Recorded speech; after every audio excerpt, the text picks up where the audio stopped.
안녕하세요. 저는 결혼한 지 2년 6개월 차, 아이가 겨우 돌 지났을 때 남편과 갈라선 주부입니다. 저는 이혼이 두렵고 무섭지는 않았습니다. 아직 어린아이가 있었지만 부부 사이가 안 좋고 결혼 생활이 힘든 게 더 불행한 삶이라고 생각해요. 아이 혼자 키우면서도 아빠 빈자리 아직 느낄 새 없이 제가 잘 키우고 있고요. 물론 저는 친정부모님의 도움을 받을 수 있다는 게 큰 복이라고 생각하고 있어요. 헤어진 전 남편과 저, 둘 다 30대이고 남편이 저보다 2살이 많았어요. 원래 결혼하고 바로 아이를 가지고 싶었지만 임신 계획하고 거의 9개월 만에 아이를 가진 터라 아이 안 생기는 동안 마음고생도 많이 했습니다. 제가 이혼하고 나서 주위에서 제일 많이 들은 말이 뭐였냐면요. 하나같이 어른들은 이런 말을 하세요. 아빠 없이 애를 혼자 어찌 키우려고 그래. 그래도 아이는 부부가 같이 키워야지. 라든가. 살다 보면 나아지는데 조금 참지 그랬어. 애한테 아빠 빈자리가 얼마나 큰 줄 알아? 어지간하면 재결합하는 게 어때? 이런 말들이었습니다. 저는 이 말들을 폭력이나 다름없다고 느꼈어요. 제가 굳이 자랑도 아닌 이혼 사연을 보내는 이유는 저 같은 상황에서도 이혼을 선택하더라도 힘든 결혼 생활 유지하는 것보다 훨씬 잘 산다는 걸 말씀드리고 싶어서입니다. 주위에서 아무리 뭐라 해도 내 인생은 내가 선택해야 한다는 것도요. 그래야 후회가 없다는 걸 꼭 얘기하고 싶어요. 부부라는 게 참 이상한 관계입니다. 분명 죽고 못 살아 결혼했고 사랑했다는 걸 의심치 않았는데 결혼하고 나서 왜 원수같이 관계가 변하는지 말입니다. 제 경험을 비춰보면 연애 때는 둘 사이의 관계에만 집중하기에 갈등의 폭이 작지만 결혼하고 나서는 각자에게 주어지는 역할로 인해 갈등이 많아지는 것 같습니다. 그걸 슬기롭게 이겨내는 게 성숙한 부부라면 저는 그러지 못했습니다. 확실한 건 서로 양보와 이해 없이 어느 한쪽에만 희생을 강요하는 건 폭력이나 다름없다는 겁니다. 물론 이혼하는 게 어찌 한쪽의 잘못이겠어요? 두 사람 모두 결혼할 때 약속을 지키지 못한 건 책임이 있는 거겠죠. 제가 왜 아이까지 있는 상황에서 이혼을 선택했는지 그럴 수밖에 없던 제 사연을 털어놔 보겠습니다. 이혼한 전 남편, 편의상 남편이라고 하겠습니다. 그 인간하고는 연애를 오래 했습니다. 그런데 연애할 때보다 결혼한 기간 동안 싸움과 화해를 반복한 게 더 많은 것 같아요. 연애할 때 남편은 정말 다정한 사람이었습니다. 세세한 것까지 다 챙겨주고 말하지 않아도 매 순간 저를 먼저 생각해주던 사람이었습니다.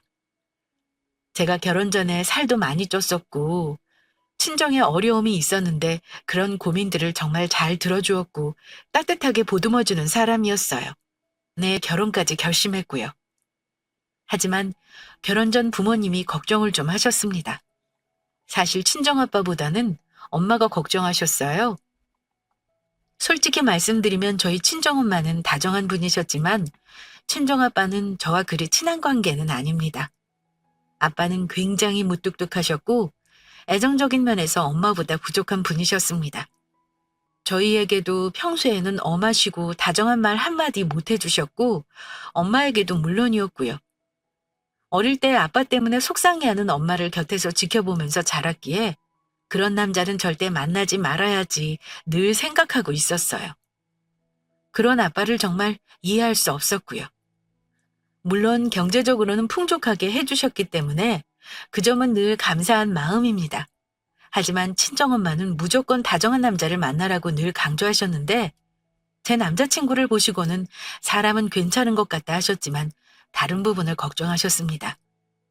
남자친구가 돈이 많이 없다는 것과 시어머니가 이혼을 혼자 계신다는 것, 그리고 장남이라는 것 때문에 은근히 걱정을 하시며 결혼을 미루고자 하신 적도 있습니다. 하지만 저는 걱정하는 엄마에게 이렇게 말씀드렸습니다. 엄마, 그 사람이 부족한 건 있지만 정말 나한테는 잘할 사람이야. 엄마가 그랬지? 절대 여자한테 무뚝뚝한 남자 만나지 말라고. 얼마나 다정하고 배려심 많은 사람인지 엄마도 봐서 알잖아. 결혼 전에야 여자한테 그 정도로 다정하게 안 하는 남자가 어디 있니? 요즘 남자들은 다 그 정도는 해. 옛날 남자들이랑은 당연히 다르지. 기왕이면 넉넉한 집에 보내고 싶은 엄마 맘을 모르겠어? 엄마도 너 오래 연애한 거 알기 때문에 무조건 반대는 안 하겠다만 이래저래 상황을 보니 마음에 안 드는구나. 시어머니 혼자 계시는 거 지금이야 젊어서 괜찮다고 해도 나중에는 다 자식 부담 아니겠어? 엄마는 제가 집안의 첫 결혼이다 보니까 걱정이 많으셨습니다. 저는 그런 엄마의 걱정을 남편에게 털어놓기도 했는데 그럴 때마다 그 사람은 저한테 이런 말을 해주면서 부모님 걱정을 불식시켰습니다. 우리 집 형편 때문에 네 부모님이 나를 별로 마음에 들어 하시지 않는다는 거 알아. 하지만 나 만나보시면 마음 아마 바뀌실 거야. 무엇보다 네가 나를 믿어줘야 해. 지금이 며느리가 시집살이한 시대는 아니잖아? 장남이라서 여자가 힘들다는 논리면 대한민국 장남들은 전부 장가도 못 가겠네. 지금은 내가 해줄 수 있는 거 많이 없지만 나는 결혼하면 엄마보다는 와이프를 1순위로 생각할 거야. 그러니까 나랑 결혼하는 거 너무 망설이지 않아도 돼. 나는 망설이는 거 없어. 우리 부모님이 걱정하시는 거지. 그래도 자기 말 들으니까 한결 안심이 되는걸? 자식 이기는 부모 없다잖아. 내가 좋다고 하는데 우리 부모님도 결국은 허락하실 거야. 남편은 결혼 후 지금과 달라질 게 없을 거라는 말을 자주 했고 자기 어머니는 다른 시모들처럼 며느리 괴롭히는 분이 아니라며 저를 안심시켰습니다. 사실 실제로 예비 시모 만났을 때 저를 함부로 대하는 일은 없었어요. 남편 말대로 경우 있는 분이라는 생각이 들 정도로 저를 손님 대접해 주셨고 나중에 며느리와 고부 갈등 없이 잘 지내고 싶다는 말을 하시기에 시댁 걱정은 그다지 할 일 없겠다 생각했었습니다. 말씀드렸지만 남편은 결혼하면서 집을 해올 돈은 없었습니다. 물론 시댁 도움도 받을 수 없었어요. 시어머니도 아들들 공부를 시키느라 가지고 있는 집 한 채가 재산의 전부라고 알고 있어요. 그나마 아들들이 취직하고 나서 숨통이 좀 트였는데 큰아들이 장가 간다고 하니까 조금 서운하기도 하셨을 겁니다. 저희 친정에서 반대하셨던 것과 다른 이유로 시어머니는 아들이 조금 더 본인과 같이 살다가 결혼하길 원하셨어요. 하지만 남편이 결혼을 밀어붙이는 바람에 결국은 결혼하라고 하셨고요. 그래도 경우가 없는 분은 아니라 저한테 미안하다고도 하셨어요. 너희 둘이 연애를 오래 했는데 그동안 아들이 집에 보태느라 모은 돈이 많이 없어서 미안하구나. 그래도 대출 같은 거는 없으니까 결혼하고 나서 나 때문에 골치 아플 일은 없을 거야. 니들이 잘 사는 게 중요한데 내가 도움 못 줘서 미안하다. 그거라면 너무 걱정하지 마세요. 저희 부모님도 다 이해하시고요. 대출이 조금 껴있긴 해도 미리 장만해둔 아파트도 있거든요. 거기서 신혼살림 시작할 거고 신혼 준비도 간소하게 하기로 했으니까 어머니는 너무 마음 쓰지 않으셔도 돼요. 여유 있는 쪽에서 조금 더 하면 되는 거지. 요즘은 남자가 꼭 집 해와야 한다는 법은 없어요. 말이라도 그렇게 해주니까 고맙구나. 그래도 너 갖고 싶은 예물이랑 꾸민비 해줄 만한 형편은 충분히 되니까 너무 아끼면서 결혼하지는 말어. 다른 시어머니를 보면 결혼 전부터 시집살이 예약해 놓는 경우도 많던데 저희 시어머니 정도면 좋은 분이라는 생각이 들었습니다. 사실 남편이 효자이긴 했어요. 아무래도 본인이 장남이다 보니 어머니와 동생에 대한 책임감을 늘 가지고 있었습니다. 하지만 자기 부모나 가족에게 잘하는 건 당연한 도리잖아요. 결혼해서 자기 부모에게만 잘하는 효자라면 문제겠지만 그 사람은 우리 부모님에게도 잘할 사람이라 효자라는 것도 장점으로 느껴졌습니다. 어쨌든 저희는 제가 대출 끼어 마련해 놓은 작은 아파트에서 신혼생활 시작했지만 저는 불만 없었습니다. 돈이 없다 뿐이지 남편은 직장도 든든했고 저한테도 잘했으니 돈 좀 없는 게 무슨 상관이랴 싶었습니다. 말씀드렸다시피 시어머니는 오래전 남편이 중학생일 때 이혼하셨고 남편과 시동생을 혼자 키우셨는데 나름 두 아들을 서울 중상위권 대학 졸업시켜 둘 다 대기업에 취직시켰어요. 그러니 아들에 대한 자부심이 얼마나 대단했겠어요?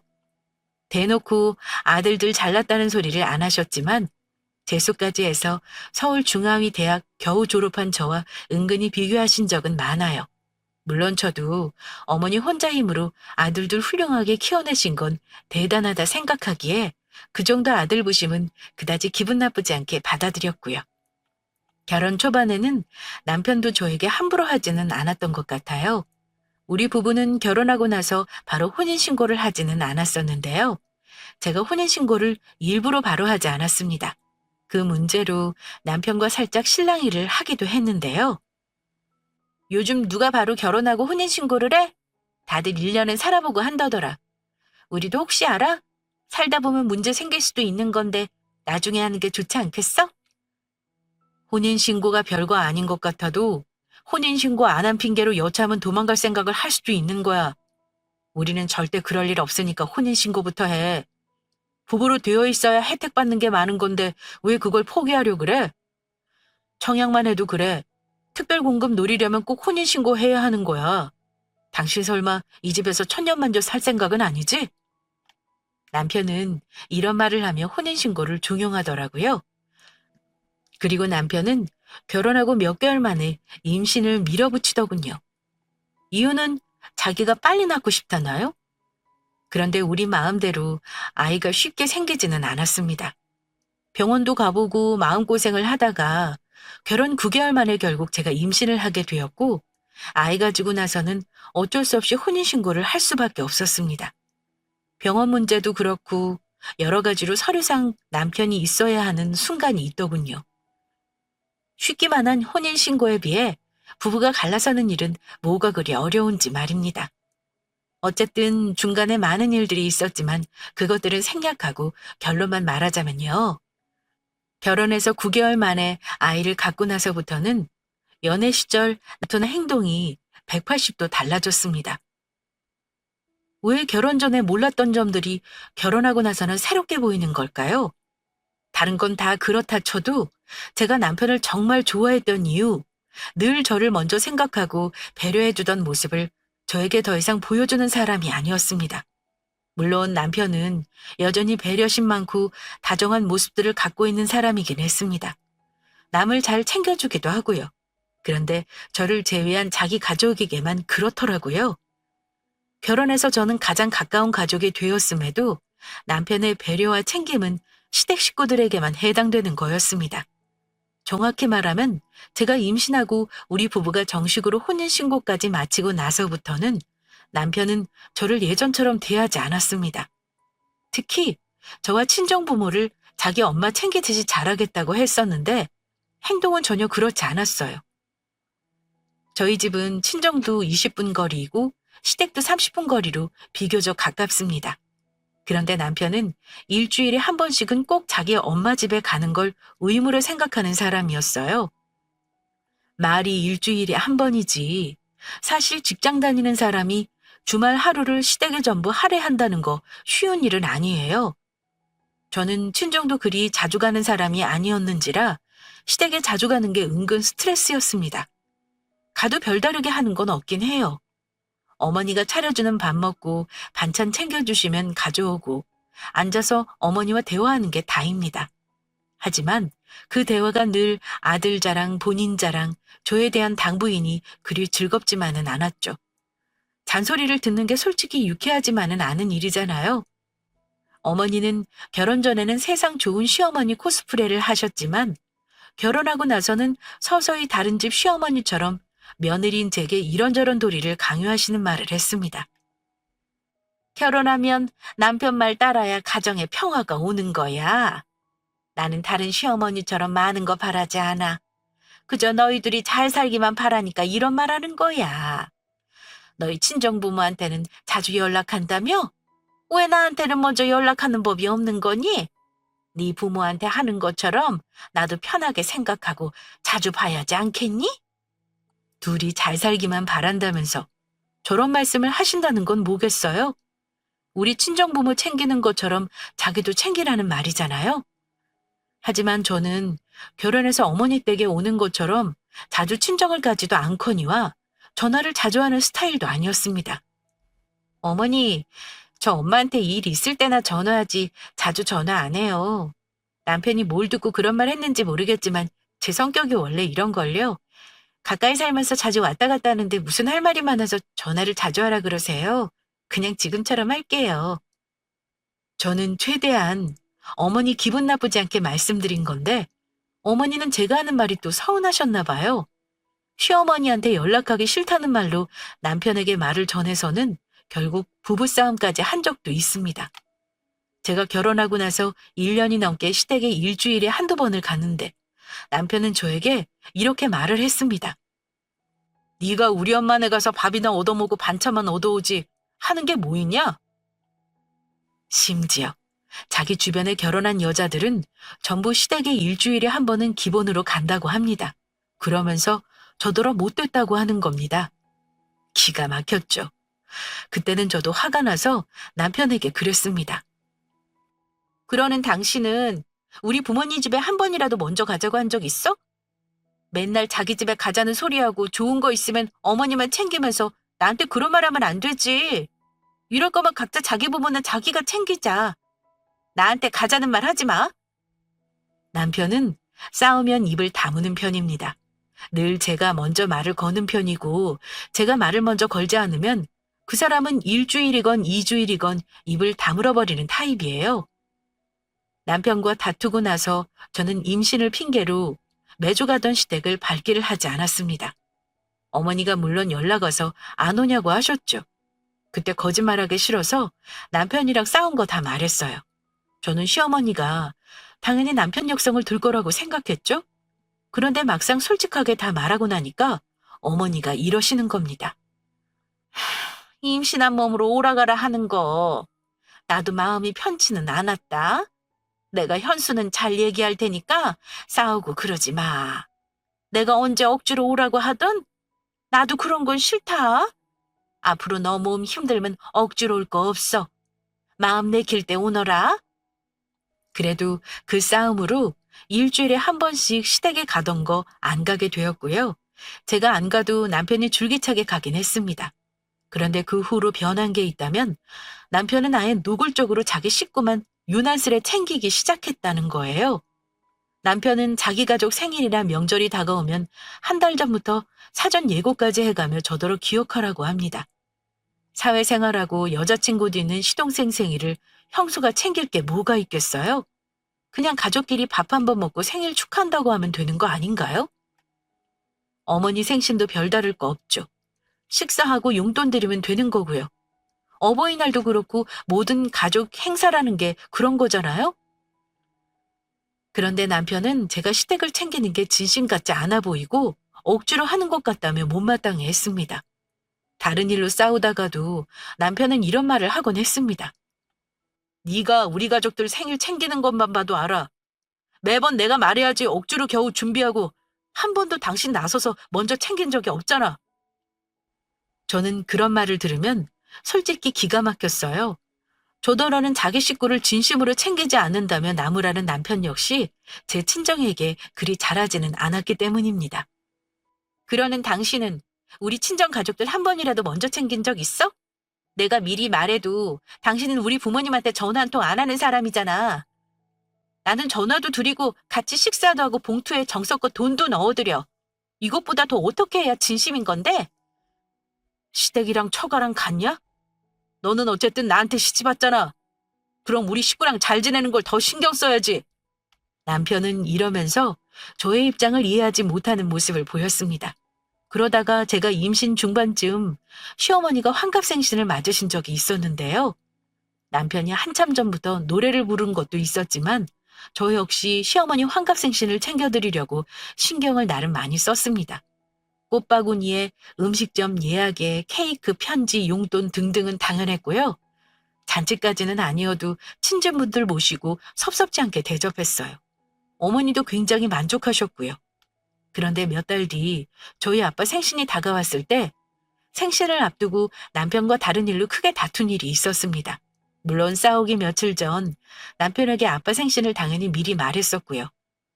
그런데 남편은 저랑 싸웠다는 이유로 친정아빠에게 전화도 한 통 하지 않았고 심지어 생신 당일날 친정집에 가려고 준비하는 저를 보면서도 늦잠을 자기까지 했습니다. 제가 시어머니 챙길 때처럼 선물이나 용돈 봉투 챙기는 건 당연히 없었고요. 남편의 그런 모습을 보니까 너무 서운해서 저도 한마디 했었어요. 당신 정말 너무한다. 오늘 우리 아빠 생신인 거 알면서 어쩜 전혀 모르는 사람처럼 행동할 수가 있어? 오늘 우리 친정집 안 갈 거야? 내가 당신 어머니 생신 때 얼마나 애를 많이 썼는 줄 알면서 어쩜 이럴 수가 있어? 그랬더니 남편이 한다는 말이, 너랑 싸웠는데 나더러 처갓집 가서 아무 일도 없는 척 연기하라는 거야? 우리 싸운 거 풀리기 전에는 나 처갓집 가서 웃고 떠들고 할 생각 없어. 정상적인 사람이면 이럴 때는 미안하다고 하는 거야. 내가 당신 가족 챙기는 거 뻔히 알면서 못 챙겨서 미안하다는 말 한마디 하는 게 어렵니? 물론 싸움 끝에 겨우 미안하다는 사과를 받아내긴 했지만 남편은 늘 그런 식이었습니다.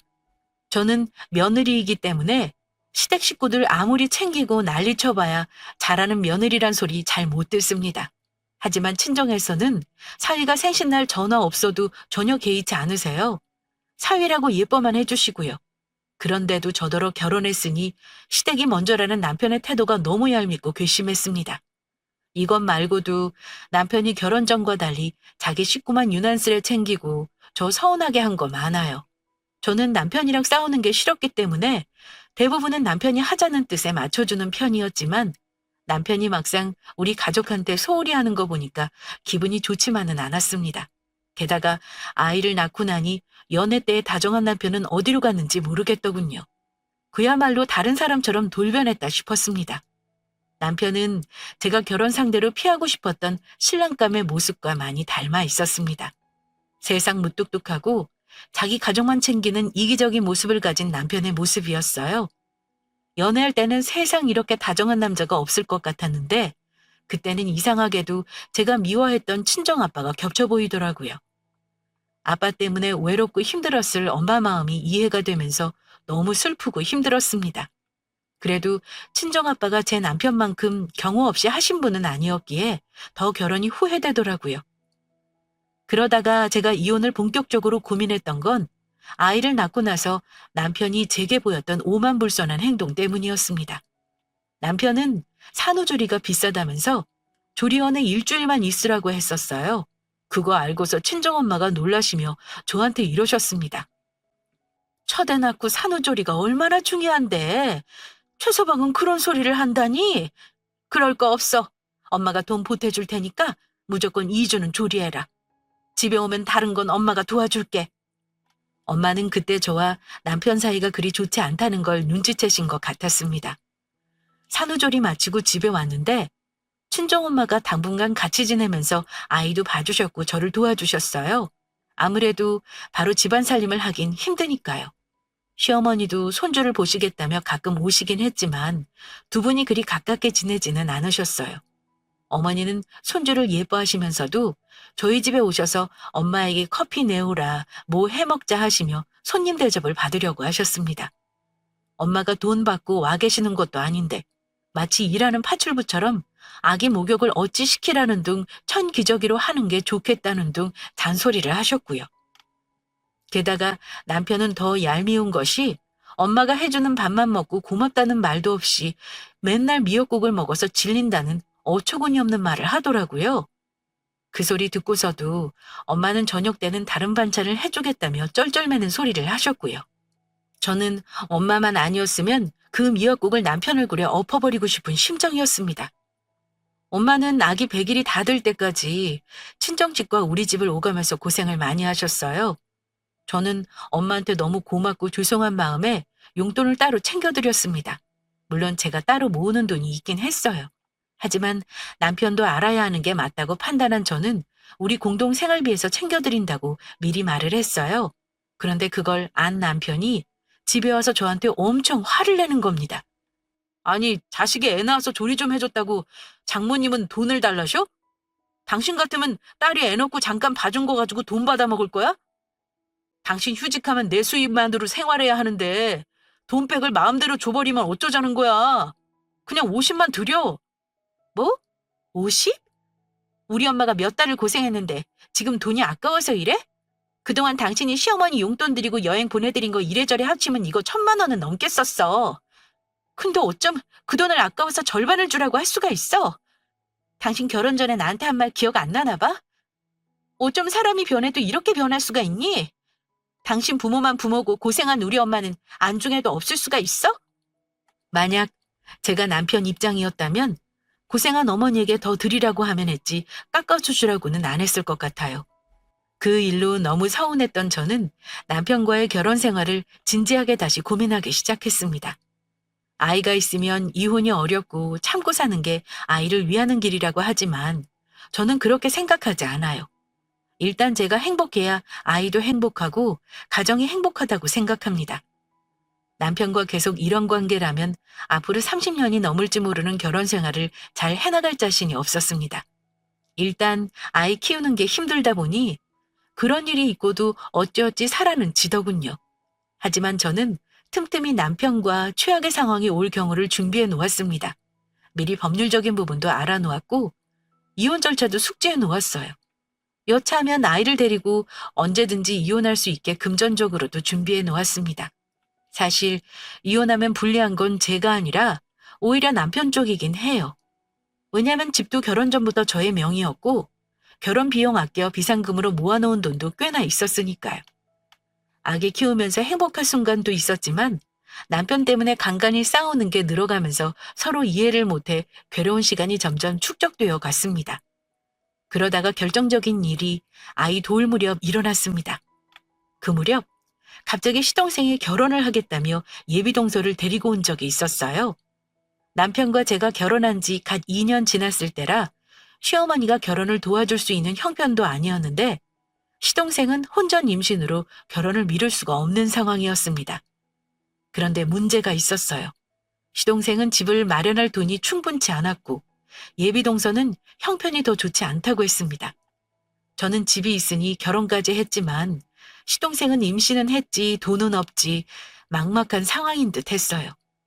방법이 있다면 시어머니와 같은 집에서 사는 게 방법이었죠. 그런데 예비동서도 보통이 아닌 것이 시모와 합가해서 사는 건 죽어도 싫다고 했답니다. 저는 차마 개입을 못하고 지켜보는 상황이었지만 그 불똥이 저에게로 튈 줄은 그때만 해도 몰랐습니다. 시동생 결혼인데 제가 뭐라고 관여를 하겠어요? 그냥 알아서 잘 해결하겠거니 물어보지도 않았습니다. 내 아이 돌보는 것도 벅차서 다른 건 신경 쓰이지도 않았고요. 그런데 어느 날 남편이 대뜸 저와 상의도 없이 날벼락 같은 말을 하는 겁니다. 여보, 내가 우리 어머니 모시기로 했어. 내 동생 장가가는 거 도와주려면 방법이 이것뿐이라서 장남인 내가 결정한 거야.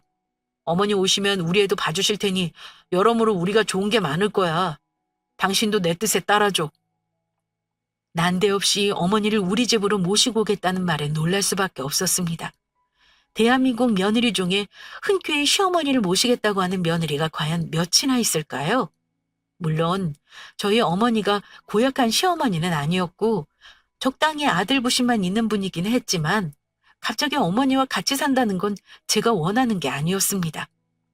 장남이라 결정했다니? 그게 대체 무슨 소리야?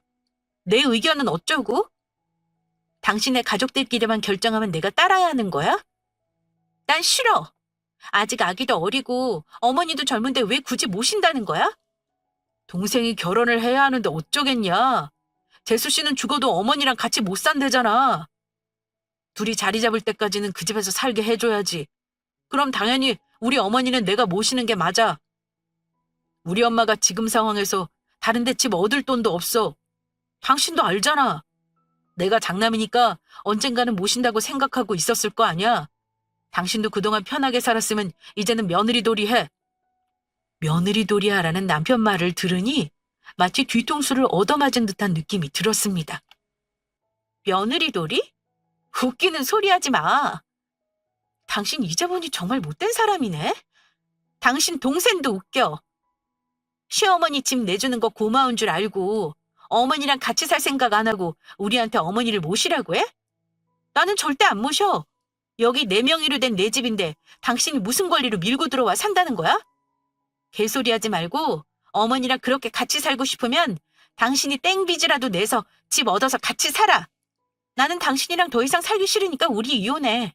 이혼하고 당신 어머니랑 살아. 저는 남편의 뻔뻔한 태도에 너무 화가 나 집에서 나가라고 소리를 지르며 이혼하자고 했습니다.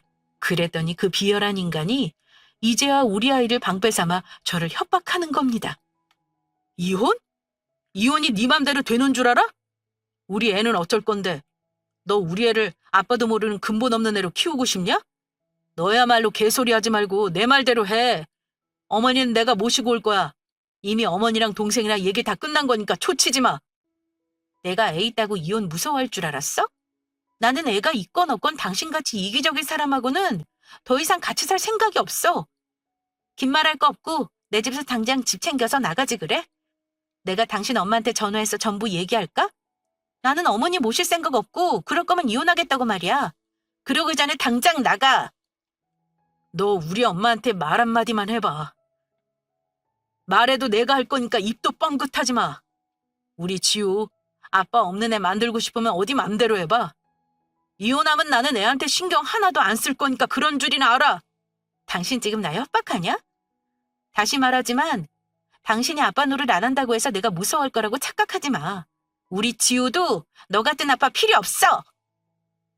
남편과 저는 서로를 밀치기까지 하며 심하게 다투었고 결국 남편은 시어머니 집으로 나가버렸습니다. 저는 흥분한 마음을 가라앉히고 조용히 생각을 정리했습니다. 이런 순간이 언젠가 올 줄 알고 이혼을 준비했나 싶더군요. 저는 남편 짐을 대충 싸서 문 밖에 내놔버리고 아이는 잠시 친정에 맡겼습니다. 그리고 바로 이혼 소송이 가능한지 변호사를 알아봤어요. 협의 이혼과 소송 이혼의 장단점을 나름 비교해봤는데 저는 위자료는 안 받더라도 아이 양육비는 확실히 담보받고 가능한 한 빨리 이혼하고 싶었습니다. 남편이 협의만 해준다면 협의 이혼이 에너지 소모가 덜할 것 같았어요. 저는 협의 이혼 서류와 친권자 지정 서류 등을 작성해 시어머니 집 우편함에 꽂아놓고 나서 어머니에게 모든 사실을 알렸습니다. 어머니, 남편한테 얘기 들으셨죠? 저 남편이 마음대로 하는 거 이제는 정말 싫고요. 이혼 서류 보낸 거 남편한테 전해주세요. 그리고 애는 제가 키울 거예요. 어머니도 저나 우리 지우 앞으로는 볼 생각 안 하셨으면 하네요. 이혼하면 애 아빠 노릇 안 한다고 한 게 그 사람 입에서 나온 말이니까 그런 줄 아시고요. 어머니는 제 말을 듣고 몹시 놀라시며 저를 뜯어 말리셨어요. 니들 정말 왜 이래? 아이까지 있는데 이혼이 웬 말이니? 이럴 게 아니라 얼굴 보고 얘기하자. 내가 오늘 지우 아빠 오면 집으로 갈 테니까 기다려라. 어머니는 그렇게 말하시더니 그날 저녁 정말로 득달같이 집에 오셨습니다. 저는 언젠가 한 번은 겪을 일인 것 같아 순순히 문을 열었어요. 그런데 문 앞에 이혼 서류를 들고 있는 못마땅한 얼굴의 남편도 같이 서 있더군요. 어머니는 제가 문을 열자마자 다짜고짜 남편의 정수리 머리카락을 움켜쥐시고는 집 안으로 들어오셨어요. 남편은 갑작스레 어머니에게 머리채를 잡혀 놀랐는지 놓으라는 말만 연신 내뱉었습니다. 엄마! 갑자기 내 머리끄덩이는 왜 잡는 건데? 애 엄마 앞에서 체면 구기게 왜 이래요 진짜? 어머니는 남편이 하는 말은 들은 척도 안 하고 저에게 사정부터 하셨습니다. 예, 내가 다른 말은 안 하마. 이번 일은 무조건 우리 아들이 잘못이야. 너한테 상의도 없이 당연히 같이 살 거라 생각한 나도 잘못이지 뭐니. 내 눈에 흙이 들어가기 전에는 절대 이혼 못한다. 내가 내 손주 얼굴도 못 보고 사는 게 무슨 의미가 있겠어? 너도 이 정도 했으면 적당히 하고 마음 풀어라. 응? 머리채 잡힌 남편은 자존심이 상했는지 엄마, 내가 뭘 잘못했다고 엄마가 비는 건데. 이 사람이 아직 혼자 애 키우는 게 얼마나 힘든 건지 몰라서 저런 소리 하는 거야. 일단 내 머리부터 놓고 말해요. 그러자 어머니는 잡고 있는 머리채를 마구 흔들며 야 이놈아! 너는 지금 이 상황에서 잘못했다는 소리가 목구멍으로 안 나오니? 나는 너희랑 같이 안 살아도 된다. 둘째 이놈 단칸방에 살게 해도 되니까 얼른 네 처한테 잘못했다고 해. 나는 우리 지우 얼굴 보고 살아야 한다. 누가 뭐래도 우리 집안 차손 아니냐. 네가 무조건 잘못했다 빌어. 어서! 남편은 그제야 못 이기는 척 저한테 이러더군요. 어쨌든 어머니가 이러시니까 같이 사는 건 일단 보류할게. 당신도 어지간히 해. 아무리 우리 엄마랑 같이 살기 싫어도 그렇지 진짜 이혼 서류를 보내서 노인네가 놀라 자빠지게 하냐? 진짜로 못된 거 당신이야. 알아? 이제 그만하자. 우리 어머니 밤새 잠 못 주무셨는데 저러다 쓰러지시겠어. 뭐? 그만해? 웃긴다 정말. 당신은 뭐가 그렇게 제멋대로야? 어머니 모시는 거 혼자 마음대로 정한 거 내가 안 따르고 이혼하자니까 아차 싶어? 미안하지만 이미 늦었어. 당신이 서류에 도장 안 찍으면 나는 소송해서 위자료까지 챙길 거니까 그 꼴 보기 싫으면 조용히 서류에 도장 찍어. 본인 힘으로 애 아빠 노릇 안 하겠다고 한 거 기억나지? 내가 전부 녹음했으니까 이제 와서 애 키우겠다는 헛소리는 안 하는 게 좋을 거야? 제가 이렇게까지 나오는 건 예상 못했는지 그때부터 남편도 당황하더군요. 윽박지르는 게 통하지 않자 이제는 한풀 꺾인 모습으로 저를 달래기 시작했습니다. 당신 정말 애 생각 안 하고 이혼하겠다는 거야? 화난다고 이러지 말고 잘 생각해. 물론 내가 잘못한 건 인정해. 그렇다고 이렇게까지 할 일이야? 어머니가 여기까지 오셨잖아. 당신이 화가 안 풀린다면 시간 줄 테니까 좀 진정하고 우리 나중에 얘기하자. 나중은 없어. 지금이든 한 달 후든 우리 갈라서는 사실은 변하지 않을 거니까 내 마음 돌릴 생각은 하지 마. 잘 됐네. 오늘 온 김에 당신 짐 전부 챙겨서 내 집에서 나가줄래? 어머니랑 둘이 들고 가면 되겠네. 나머지 큰 짐은 용달로 보낼 테니까 꼭 가져가고 싶은 거 지금 챙겨라. 오늘 이유는 전부 칼같이 계산할 거니까 오늘 가져가는 게 좋을걸? 시어머니는 저의 단호한 모습을 보고 아이고 하며 곡소리를 내셨고 남편은 나중에 얘기하자며 자기 엄마를 모시고 집에서 나갔습니다. 생각하고 말고 할 것도 없었어요. 저는 협의냐 소송이냐 그게 고민이었습니다. 결국 남편은 제 결심을 바꿀 수 없다는 거 알고 한동안 고심하더니 협의 이혼에 동의했습니다. 숙려 기간을 거쳤지만 이혼 결정을 번복하는 일은 없었습니다. 저는 숙려 기간 동안 남편을 안 보고 사는 게 그렇게 마음이 편하고 좋더라고요. 아이는 제가 키우기로 하고 우리 부부는 결국 이혼했습니다. 물론 양육비도 매달 받기로 했어요. 아이가 아직 어리니 면접 교섭은 조금 더 크고 나서 하는 걸로 합의했습니다. 어머니는 손주를 보고 싶어 하시겠죠. 솔직히 이혼하고 그 집 식구들과 아이 때문에 볼 일 생기는 게 내키지는 않아요. 아직 이혼한 게 1년도 안 된 시점이라 심적으로 힘들긴 합니다. 살던 집은 다시 세를 주고 친정으로 와서 도움을 받고 있는 상황이에요. 아이 3돌 정도 되면 저도 직장에 복귀할 생각이고요. 아이 아빠는 이혼하고 아이를 보고 싶다는 연락은 하지 않아요. 아마 아직은 자기 살기 바쁜가 봅니다. 시동생 결혼을 우리 이혼으로 미룬 터라 아마 그 집도 정신없겠다 싶네요. 저는 이기적인 그 사람을 결혼 전 제대로 못 알아본 게 너무 후회됩니다. 아주 호된 대가를 치르고 이혼한 셈이지만 모든 건 제가 선택한 결과니까요. 누굴 탓하기보다는 앞으로 아이와 제 삶에 집중하고 살고 싶어요. 그리고 제 경험을 나누는 건 아이 때문에 이혼을 망설이는 분들께 용기를 주고 싶어서입니다. 결혼 생활은 무엇보다 나 자신 행복이 가장 중요하다는 거 잊지 마시고 힘든 삶을 억지로 이어나가지 말라 당부드리며 제 사연은 마칠까 합니다. 긴 사연 끝까지 들어주신 구독자분들 감사합니다.